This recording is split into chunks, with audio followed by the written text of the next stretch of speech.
Muy buenas tardes, hermanos.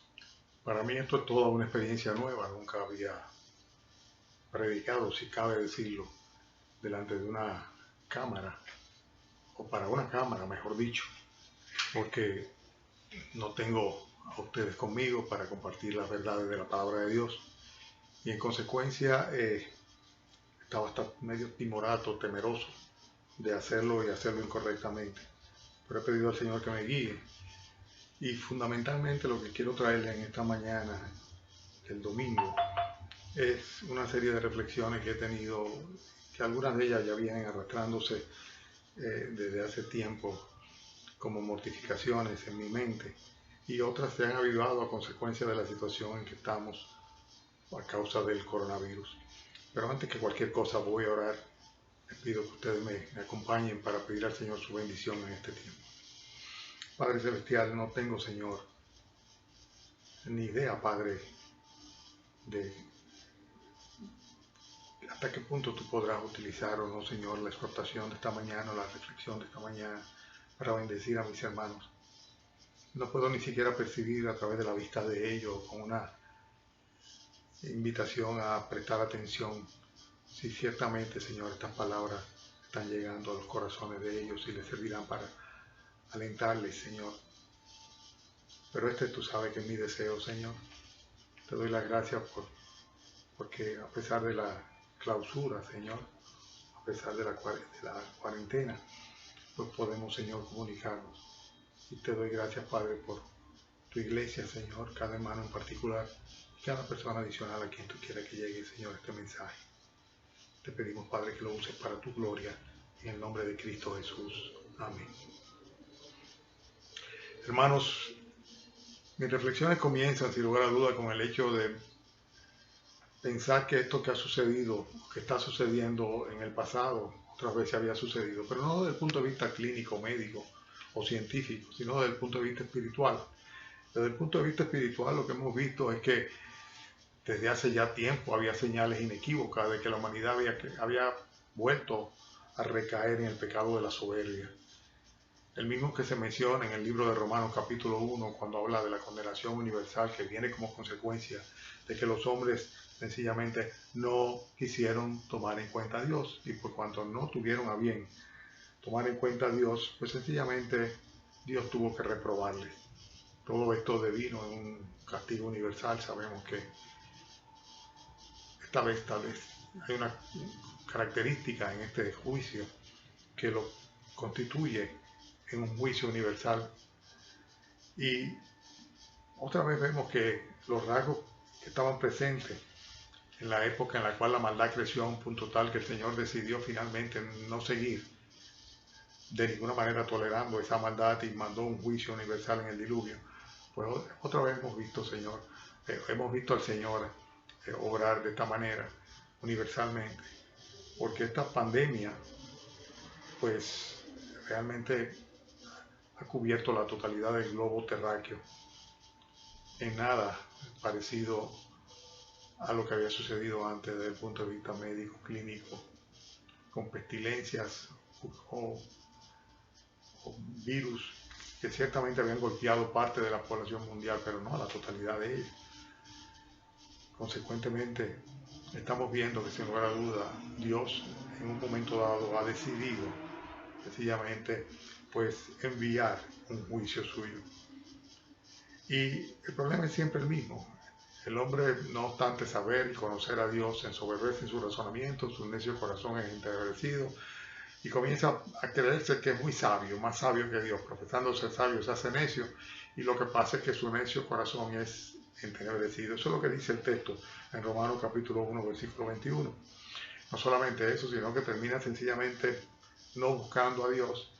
Y hace tiempo que yo observaba en los medios de comunicación que cuando aparecen todos estos sabiondos a hablar de cualquier tema que se tratase, siempre había un gran ausente, que era Dios. O sea, el punto de vista de Dios no pesaba. Dios estaba fuera completamente de la ecuación. Y hay ocasiones en las cuales Dios tiene que actuar para que eso no siga siendo así.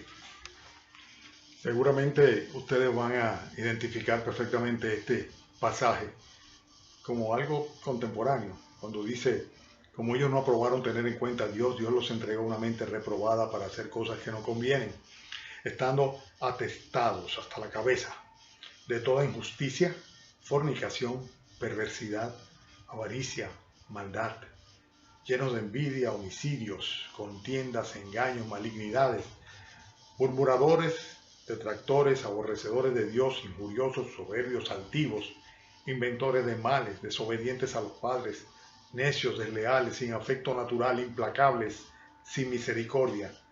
Pero lo que sigue, lo peor de todo, ¿no? Cuando dice, quienes habiendo entendido el juicio de Dios, que los que practican tales cosas son dignos de muerte, no solo las hacen, sino que también se complacen con lo que las practican. Tenemos una época en la cual el pecado y la maldad ha proliferado de una manera increíble, solamente con las estadísticas que hablan sobre los crímenes, los asesinatos, feminicidios, las violaciones, la pederastia, los abortos. O sea, son tantas las cosas, esta perversión sexual que arrastra y prostituye las mentes de los niños, de los adolescentes y aún de los adultos. O sea, todas estas cosas son cosas terribles, ciertamente terribles.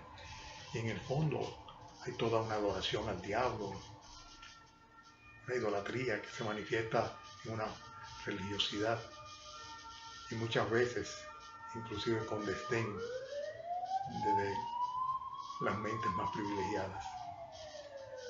Todo esto trae consecuencias, es que trae consecuencias.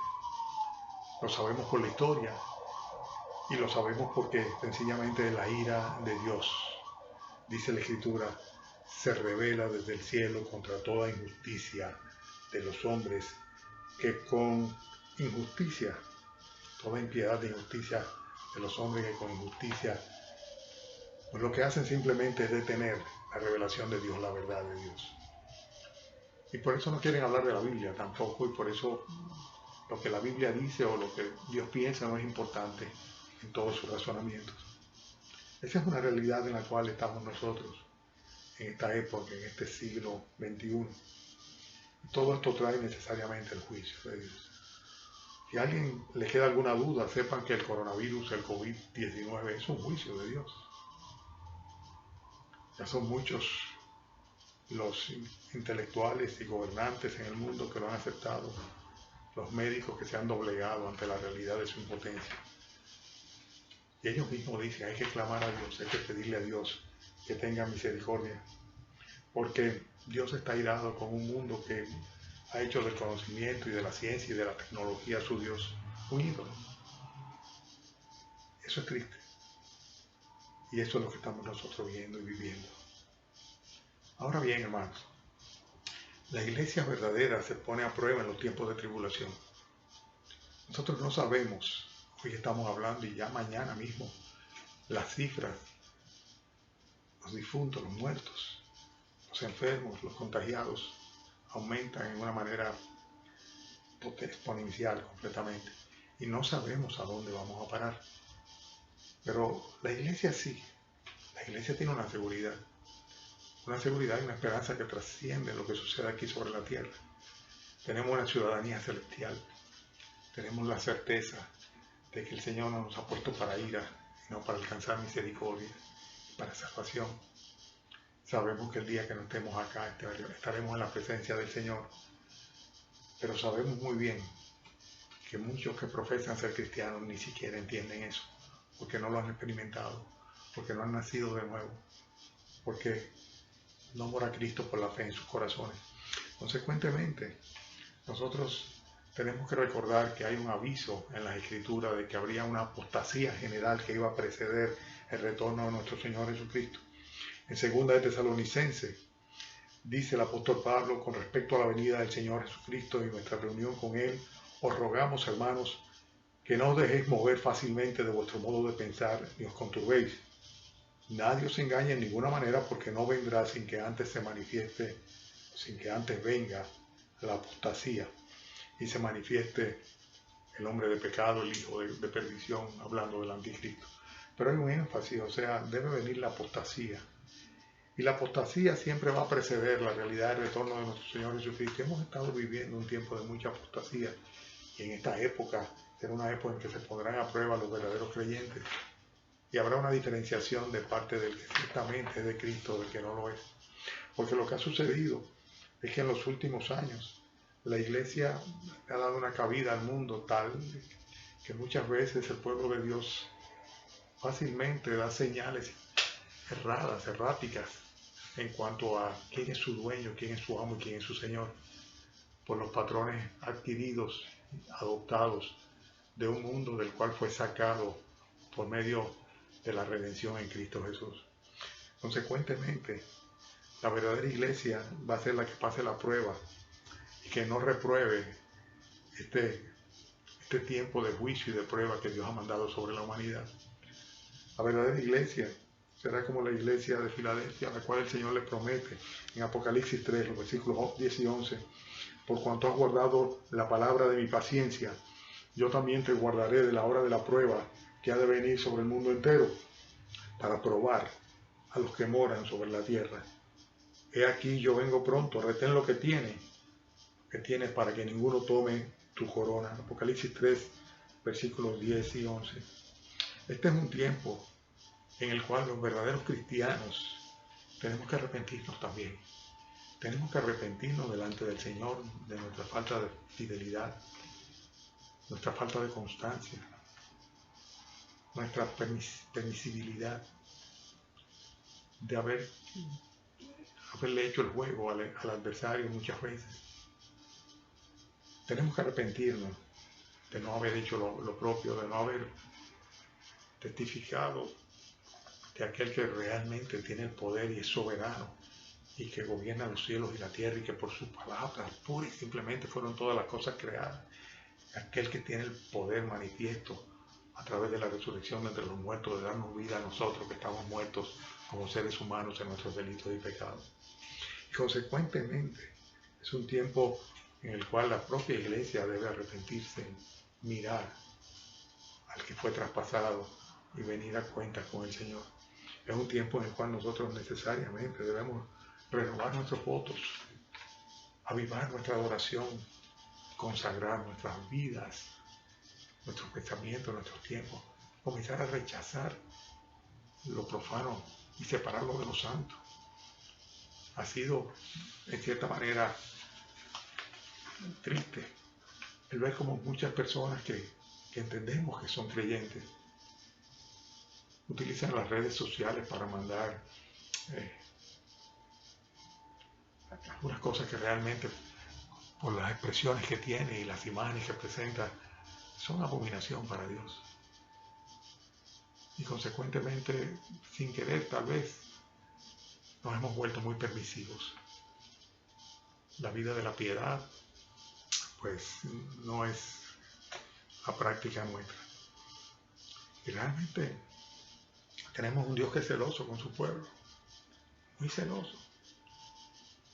Un Dios que no admite ningún tipo de competencia ni contrincante, por así decirlo, y que dice, sed santos porque yo soy santo. Consecuentemente es un tiempo de venir a cuentas con el Señor, reflexionar, porque en este tiempo la iglesia necesariamente debe pasar la prueba y debe recibir la aprobación del Señor. Y es un tiempo en cierta forma como cada ocasión de juicio en el cual hay separación entre trigo y cizaña. Y Dios es quien puede realmente definir nuestra utilidad para su gloria. Y Dios es quien de una manera u otra debe recibir el fruto de nuestra mies o de su mies. Nosotros los cristianos también, hermanos, en esta época, tenemos que estar conscientes de que tenemos el deber, la obligación de constituirnos en un vallado y en un puente. Voy a hacer referencia a lo que dice Ezequiel capítulo 22, cuando en el versículo 29 dice, el pueblo de la tierra usaba de opresión y cometía robo, al afligido y menesteroso hacía violencia, y al extranjero oprimía sin derecho. Y busqué entre ellos hombre que hiciese vallado y que se pusiese en la brecha delante de mí a favor de la tierra, para que yo no la destruyese. Y no lo hallé. Por tanto derramé sobre ellos mi ira, con el ardor de mi ira los consumí. Hice volver el camino de ellos sobre su propia cabeza, dice Jehová el Señor. Bueno, el cuadro es el mismo, ¿no? El pueblo de la tierra usaba opresión, cometía robo, etcétera, etcétera. Había una gran cantidad de delitos. Y el profeta, en el nombre del Señor, dice: yo busqué entre los hombres a quien hiciese vallado y que se pusiese en la brecha delante de mí a favor de la tierra, para que no la destruyese, y no lo hallé.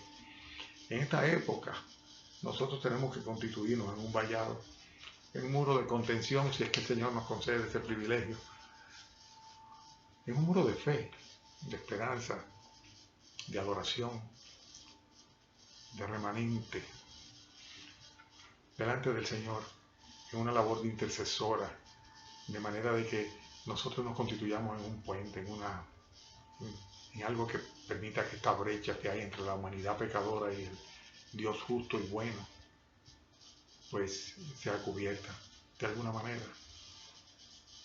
Y sin con esto pretender ser muy, qué sé yo, tener algún tipo de poder o mérito, porque no lo tenemos.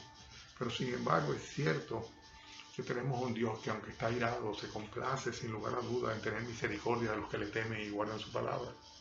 La Biblia lo dice una vez y otra vez. Tenemos un Dios el cual dice a través del profeta Joel en el capítulo 2, versículo 13: rasgad vuestro corazón y no vuestros vestidos, convertíos a Jehová vuestro Dios, porque misericordioso es y clemente, tardo para la ira y grande en misericordia, y que se duele del castigo. Nosotros estamos sufriendo, muchas familias han perdido sus deudos, hijos que han perdido sus padres, sus abuelos, los nietos, hijos que han muerto también. Esta vez Dios ha querido preservar a los niños, a los más jóvenes. Evidentemente la generación nuestra ha tenido una responsabilidad sobre la cual hemos fallado. Y ciertamente tenemos un Dios que, a pesar de ello, dice, se duele cuando tiene que castigar. Es como un padre que corrige al hijo que quiere. No quisiera tener que reprenderle ni castigarle, pero lo hace. Y lo hace porque nos ama. Y nosotros, hermanos, podemos apelar a este Padre misericordioso y clemente, porque Él mismo se autocalifica como tardo para la ira, pero grande en misericordia, así como es grande en poder. Consecuentemente podemos y debemos apelar al Señor. Él está airado, sin lugar a dudas, pero Él se complace en tener misericordia de los que le temen, de los que guardan su palabra, de los que somos parte de su pueblo, de los que sí nos importa más que nuestro conocimiento, lo que Dios dice. Nos importa más que nuestra experiencia, lo que Dios ha ordenado. Consecuentemente, nos importa más que nuestro placer o nuestra temporalidad, la promesa del Señor para cada uno de nosotros. Y consecuentemente, hermanos, tenemos que constituirnos en un vallado y en un puente. Es nuestro deber y nuestro privilegio también poder interceder delante del Padre eterno, delante del trono de la gloria, delante del que todo lo puede, del que revierte por misericordia y gracia el juicio decretado. Porque sencillamente nosotros tenemos ese privilegio, ese honor, que muchas veces subestimamos y menospreciamos, pero que ahora no podemos darnos el lujo de eso. Ahora tenemos el deber y el privilegio de interceder. Abraham lo hizo por Sodoma. Cuando Abraham lo hizo por Sodoma, libró Dios a Lot, su sobrino, a sus hijas. Y eso que Lot predicó y advirtió, los ángeles le habían dicho de antemano lo que habría de suceder. Pero Abraham ni siquiera imaginarse la gravedad del castigo, solamente ante la perspectiva de la realidad de que su sobrino amado iba a perecer, comenzó a interceder delante del Señor de una manera que la recordamos bien, en forma regresiva, sin dejar por esto de justificar a Dios. También lo hizo Moisés.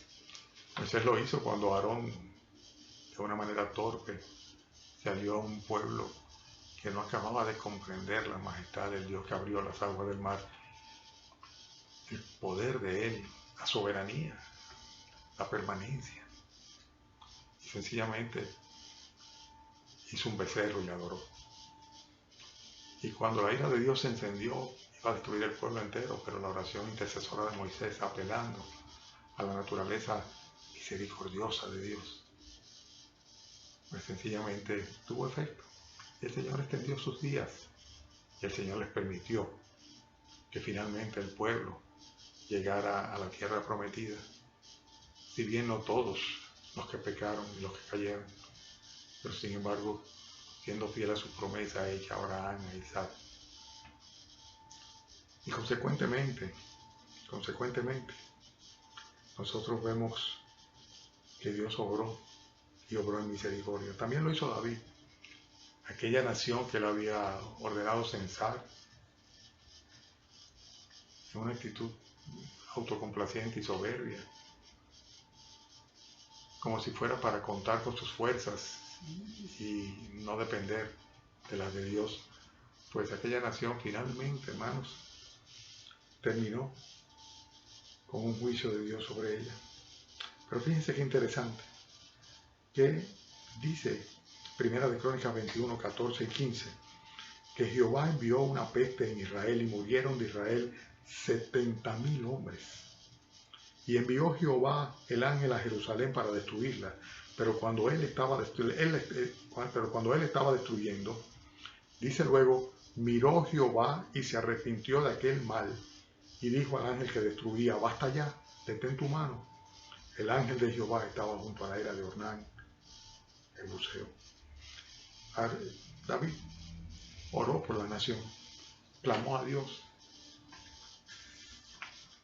Sencillamente reconoció delante de Dios la culpa de él, apeló a la inocencia de aquellos que sin lugar a duda no lo eran, sino que estaban juntamente con toda la nación siendo juzgados por Dios. Pero sea como sea, lo importante es que Dios respondió a la oración, le dio la oportunidad a David de ofrecer un sacrificio en esa misma era de Ornán, y el ángel de la muerte paró, y la mortandad cesó. Nosotros, hermanos, tenemos que perseverar en la oración. Si en este tiempo algo tenemos que hacer, no una vez al día, a las 9 de la noche. Sí, a las 9 de la noche sí, pero también por la mañana, también a mitad de mañana, también a mediodía, a mitad de tarde, por la noche, antes de dormir, al levantarnos, es clamar a Dios por misericordia. Nosotros estamos aquí para eso. Es lo único que realmente podemos hacer. Pero no solamente es lo único importante de hacer. Es lo más importante de hacer. Es lo único que puede traer el favor de Dios y su misericordia sobre esta nación. Consecuentemente, y con esto concluye, Dios está obligando a la humanidad completa a mirar hacia el cielo, a tomarle en cuenta. Dios está obligando a la ciencia y a la tecnología y a toda la creación a reconocer que Él es soberano, que Él es poderoso, que Él sencillamente decide que en un momento tiembla la tierra.